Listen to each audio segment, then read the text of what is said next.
राशिद के अलावा पूरे ख़ानदान को इस बात का पता लग चुका है कि भाई सुरैया बेगम काला जादू करती थी और इसने सारे के सारे ख़ानदान को बर्बाद करके रख दिया।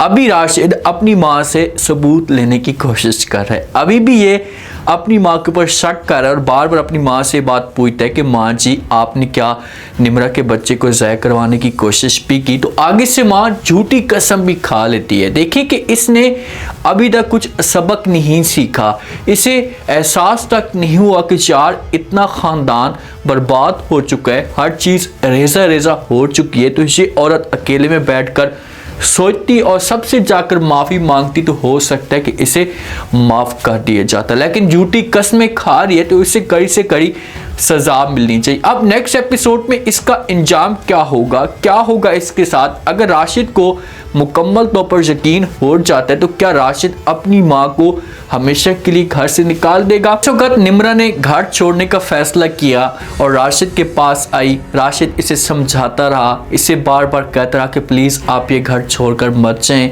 मैं आपके अलावा नहीं जी सकता, मैं आपका हस्बैंड हूँ। बार बार समझाने की कोशिश कर रहा था, लेकिन आगे से निम्रा से इनकार कर देती और कहती कि भाई चाहे जो कुछ भी हो जाए, अब मैं इस घर के अंदर नहीं रह सकती। अगर मैं इस घर के अंदर रहूँगी तो आपकी जो माँ है वो इस घर के अंदर नहीं रहेगी। आपको अभी तक अपनी माँ की असलियत के ऊपर यकीन तक नहीं हो रहा कि इसने किस तरह से हमारे ख़ानदान को बर्बाद किया, आपके और मेरे बीच में इसने कैसे दरार डालने की कोशिश की, मेरे बच्चे को ज़ाया तक आपकी माँ ने करवाया और अभी भी आपको इस बात का यकीन तक नहीं हो रहा। तो निम्रा जब राशिद को ये बात समझाती तो आगे से राशिद निम्रा की बातों के ऊपर यकीन नहीं करता। तो निम्रा ये फैसला करती कि वो हमेशा के लिए घर छोड़कर चली जाएगी। ये अपना सामान तो यहीं पर छोड़कर जाती है, लेकिन अपने ऑफिस के अंदर चली जाती है। जब आती है राशिद की माँ, राशिद अपने कमरे के अंदर मौजूद होता है, बड़ा परेशान होता है। उसके जहन के अंदर जो वो अजीब तरह की बातें चलना शुरू हो जाती हैं। माँ जिस वक्त आती है राशिद को समझाने की कोशिश करती है और कहती है कि देखिए राशिद, कुछ भी होना था वो तो हो चुका है, आपकी जो बेगम ये झूठ बोल रही थी,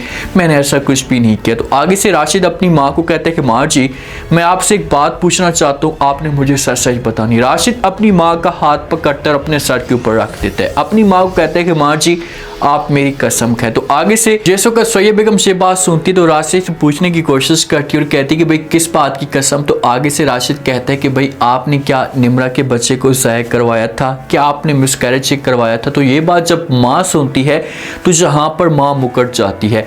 राशिद कहता है अपनी माँ को बार बार कि भाई आपने कसम खानी है और सच बताना है, लेकिन जो इंसान जब उसके दिल में कुफर आ जाता है ना तो फिर उसके सामने कसम की कोई भी अहमियत नहीं होती। तो ये झूठी कसम खा लेगी, राशिद को बार बार समझाएगी कि भाई ऐसा कुछ भी नहीं था। निम्रा ने जो वो ड्रामे करने की कोशिश की है, आपको और मुझसे दूर करने की कोशिश की है कि किसी तरह से आप जो वो अपनी माँ से नफरत करना शुरू कर दें, ऐसा कुछ भी नहीं है। तो आगे से राशिद जो होगा से अपनी माँ की बातों के ऊपर यकीन कर लेगा। जिस वक्त निम्रा ऑफिस के अंदर मौजूद होती है तो इसके पास आती है मिसेस जो इसके साथ ऑफिस में काम करती है। निम्रा परेशान होती है तो वो समझाने की कोशिश करती है और कहती है कि मुझे इस बात का एहसास है कि आपके साथ जो कुछ भी हो रहा है इससे गलत हो रहा है, लेकिन मैं आपसे एक बात करना चाहती हूँ। तो आगे से निम्रा कहती है कि भाई कौन सी बात।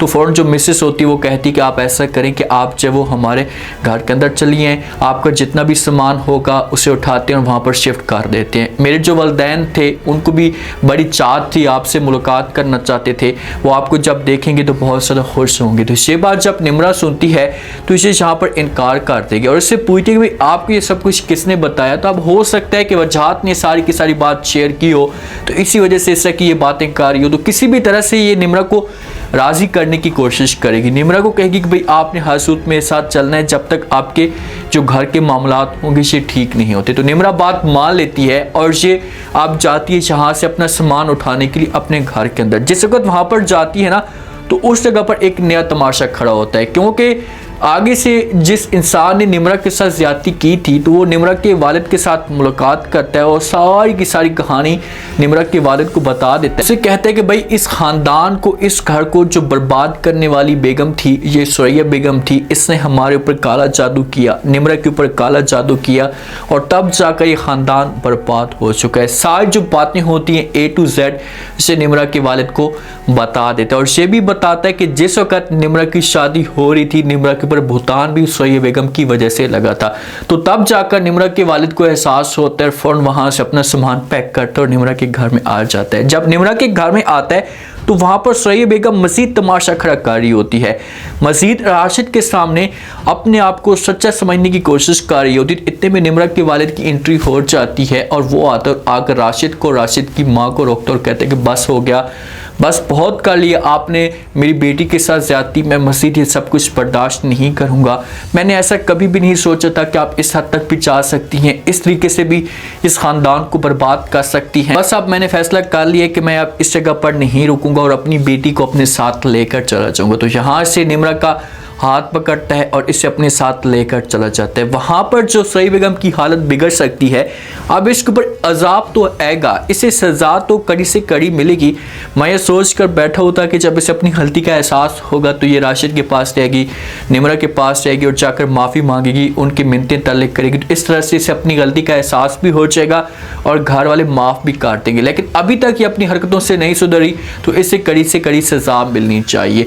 जो सबात का हस्बैंड है ना, वो बार बार सबात को ब्लैकमेल करने की कोशिश कर रहे हैं। सबात जाती है अदालत के अंदर जाकर केस भी करवाती है, तो आगे से इसका हस्बैंड भी वहां पर मौजूद होता है। सबात को ब्लैकमेल करने की कोशिश करता और कहता है कि देखें आपके पास अभी भी वक्त है कि आप ये केस वापस ले लें, अगर आप केस वापस नहीं लेंगी तो आपके लिए मैं ऐसा दर्दनाक खेल खेलूंगा कि आपकी इज्जत मुकम्मल तौर पर बर्बाद हो जाएगी और आपके ऊपर जो बदनामी के दाग लगेंगे तो आपके जो वालिदैन होंगे ये कभी भी बर्दाश्त नहीं कर पाएंगे और हमेशा के लिए आपको छोड़कर चले जाएंगे, उनकी डेथ भी हो जाएगी।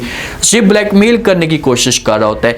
जहाँ पर सबात थोड़ी सी डरेगी लेकिन अब उसके हौसले बुलंद हैं क्योंकि वालिदैन जो है ये सबात की मुकम्मल तौर पर सपोर्ट कर रहे हैं। और जिस वक्त इन दोनों की आपस में डिस्कस जारी होती है तो पीछे से सबात का जो वालिद होता है वो भी ये सारी की सारी बातें सुन लेता है। तो ये आएगा और आकर सबात के हस्बैंड को धमकी देगा, उससे कहेगा कि भाई आपने जो कुछ भी करना है कर देख ले, हमें किसी किस्म का कोई भी एतराज़ नहीं है, हम आपकी बात नहीं मानेंगे और किसी भी सूरत में आपकी ब्लैकमेलिंग में नहीं आएंगे। तो यहाँ पर फिर सबात भी मुंह तोड़ जवाब दे सकती है।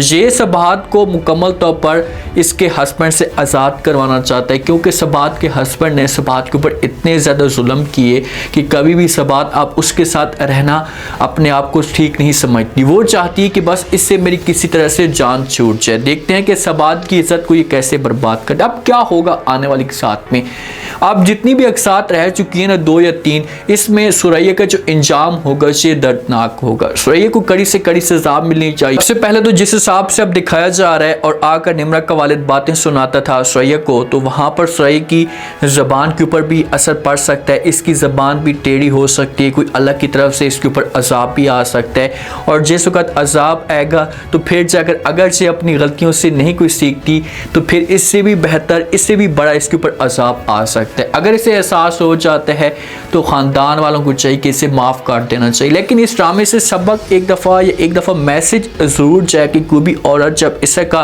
काम करती है तो उसका इंजाम जो होगा इस तरीके से हो सकता है। उम्मीद है आज का रिव्यू, आज का टीजर आप लोगों को पसंद आया होगा। आपने कमेंट सेक्शन में अपनी कीमती लास्ट में आपको क्या लगता है, क्या नेक्स्ट आने वाले साथ में अगर जैसे जैसे निम्रा ने ये फैसला कर लिया कि वो हमेशा के लिए घर छोड़कर चलेगी तो क्या ये राशिद को छोड़कर जा सकती है। अगर राशिद के सामने असलियत आती है, राशिद को इस बात का पता लगता है कि भाई मेरी माँ ने सब कुछ किया, तो क्या राशिद जाकर निम्रा से माफ़ी मांग सकता है। अब सुरैया का इंजाम क्या होगा, इसके साथ एंड पे क्या हो सकता है, लास्ट भी फीडबैक दें और चैनल को लास्ट में सब्सक्राइब कर दें।